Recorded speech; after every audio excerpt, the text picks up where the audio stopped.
Introduction. Something is wrong in America.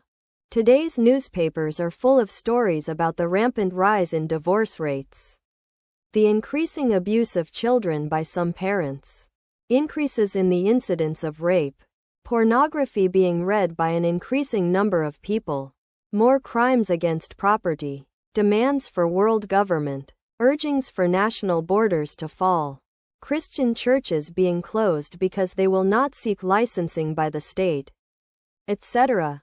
But why are these things happening? Why are all of the legacies of the past, the family, national borders, the right to practice any chosen religion, the right to private property, amongst other things, under such attack? Is it possible that there are actually people and organizations who really want to change the basic order of things? Clues to the answers to these questions can be gleaned from some comments made by people and organizations that are talking about these wide-reaching changes in the nature of our lifestyle. An Associated Press dispatch on July 26, 1968 reported, New York Governor Nelson A.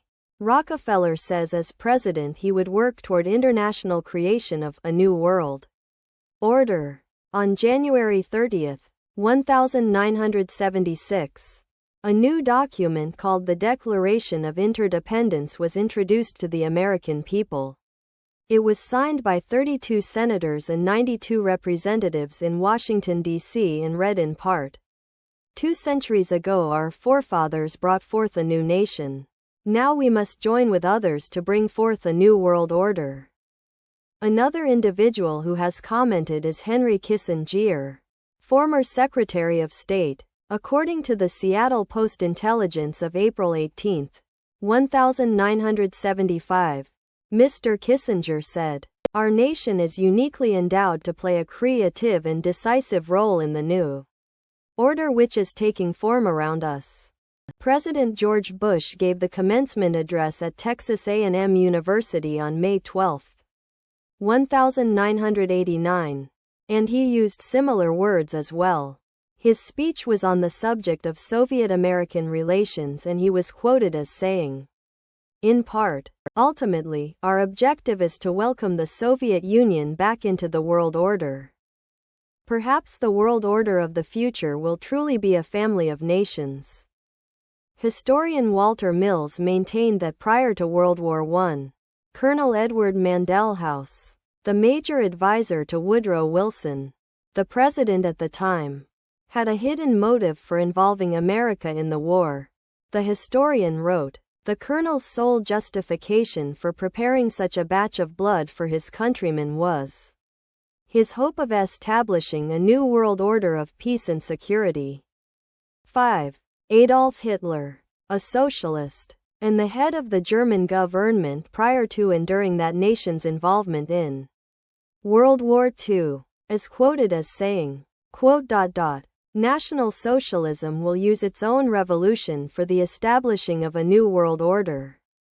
He confided to Hermann Rauschning, the president of the Danzig Senate, "National Socialism is more than a religion, it is the will to create Superman." Hitler added this thought, "Well, yes, we are barbarians, and barbarians we wish to remain. It does us honor. It is we who will rejuvenate the world. The present world is near its end. Our only task is to sack it." Another book on his background quoted his comments that his Nazi, National Socialist, Party had a hidden purpose, one that was not perceived by the world at large. Mr. Hitler was quoted as saying, "He who has seen in National Socialism only a political movement has seen nothing." The humanist religion issued a manifesto in 1933 stating its beliefs about the world in general. It took the following position about the need for the wealthy governments to share their wealth with the less fortunate nations. It is the moral obligation of the developed nations to provide, through an international authority, economic assistance to the developing portions of the globe. The April 1974 issue of Foreign Affairs, the quarterly periodical issued by the Council on Foreign Relations in New York, had an article in it by Richard N. Gardner, the former Deputy Assistant Secretary of State for International Organizations in the Lyndon Johnson and John Kennedy administrations. He stated, quote, "We are likely to do better by building our House of World Order from bottom up, rather than from the top down. An end run around national sovereignty, eroding it piece by piece, is likely to get us to world order faster than the old-fashioned assault." Even the Communist Party is voicing similar thoughts. The People's Daily World for Thursday, March 9, 1989, contained an article written by Angela Davis. Those familiar with Miss Davis will remember that she was the vice presidential candidate for the Communist Party a few years ago. She currently is a member of the National Committee of the Communist Party of the United States. She is quoted in the paper as saying, "One underlying effect of anti-communism in this respect is to encourage a certain hesitancy to embrace solutions which call for deep, structural, socio-economic transformation." Another communist, Alexei Kovailov, spoke at an evening meeting held at Windstar, Colorado in August 1985, and gave the participants in attendance a surprise presentation. He spoke about the 12th World Festival of Youth and Students held in Moscow a few months prior to his lecture. He said, "There were 3 programs. The first was political and dealt with the various issues of peace and disarmament. The second was dedicated to environmental issues and to the new international economic order. The alleged need for a change in the basic way things are done is consistent with the teachings of the father of communism, Karl Marx, when he co-authored the Communist Manifesto with Frederick Engels in 1848. Mr. Marx wrote that the communists openly declare that their ends can be attained only by the forcible overthrow of all existing social conditions." Nesta Webster, a writer on the subject of conspiratorial organizations in the past, wrote this in her book entitled Secret Societies. Quote, "The revolution desired by the leaders of world revolution is a moral and spiritual revolution, an anarchy of ideas by which all standards set up throughout 19 centuries shall be reversed, all honored traditions trampled underfoot, and above all the Christian ideal finally obliterated." Some of the Catholic popes in the past have commented on the major changes coming in the future. One such pope was Pope Pius XI, who wrote the following in 1937. "Communism has behind it occult forces which for a long time have been working for the overthrow of the Christian social order." One of the popes who preceded him, Pope Pius IX, wrote this in November 1846 about the changes that he saw in the future. That infamous doctrine of so-called communism is absolutely contrary to the natural law itself, and, if once adopted, would utterly destroy the rights, property and possessions of all men, and even society itself. Another individual who wrote about the future was Dr. Jose R. Kells, of an organization known as the Planet Art Network. Dr. Argales wrote, "Also implicit in all these events is a call for another way of life, another way of doing things, a redistribution of global wealth. In short, a new world order." Just what the future society was that these people are talking about was described in a brief manner by Marilyn Ferguson in her book entitled The Aquarian Conspiracy. She wrote, "The new world is the old transformed." Another clue about what is in store for the future world was offered by Dr. James H. Billington, who received his doctorate as a Rhodes Scholar at Oxford University, and has taught at Harvard and Princeton universities. He wrote this in his book entitled Fire in the Minds of Men. This book seeks to trace the origins of a faith, perhaps the faith of our time. What is new is the belief that a perfect secular, meaning worldly, order will emerge from the forcible overthrow of traditional authority.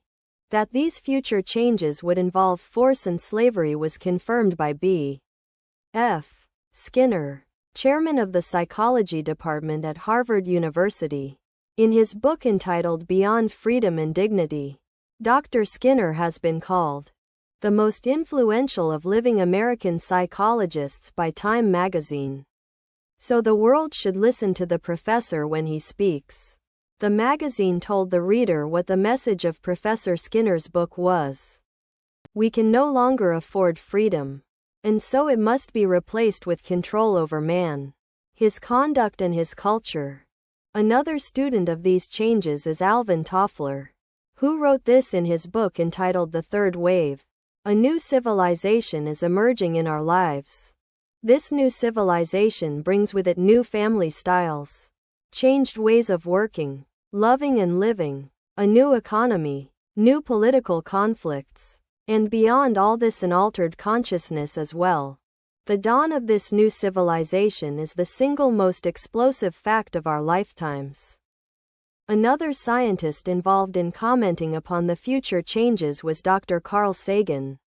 He has observed, it's clear that sometime relatively soon in terms of the lifetime of the human species people will identify with the entire planet and the species. The reason why these changes are necessary was explained by Manly P. Hall, perhaps the world's leading authority on esoteric words and language.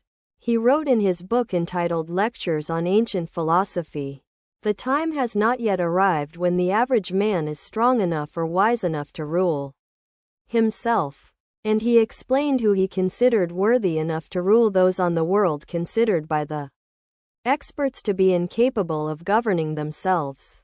He wrote, "Never will peace reign upon the earth until we are ruled by the fit." Mr. Hall even indicated that these changes would occur soon. He wrote this comment in his book previously cited. 100 years ago, meaning in 1884, it was predicted that within a few centuries men would revert to the gods of Plato and Aristotle. We may all look forward with eager anticipation to that nobler day when the gods of philosophy once more shall rule the world. Aldous Huxley, in his book called Brave New World Revisited, quotes a character called the Grand Inquisitor in one of Fyodor Mikhailovich Dostoevsky's parables, as saying, "In the end they, the people, will lay their freedom at our, the controllers, feet and say to us, 'Make us your slaves, but feed us.'" The Tucson Citizen newspaper of November 3, 1988 printed a photograph of some people involved in a March for Literacy, and it clearly demonstrated that at least some people in America are now asking their government to make them their slaves. The picture showed a demonstrator carrying a picket sign that read, "Uncle Sam, we want you to support us." Mr. Huxley gave us a date when we could expect these changes to occur. He wrote the following in his book written in 1958.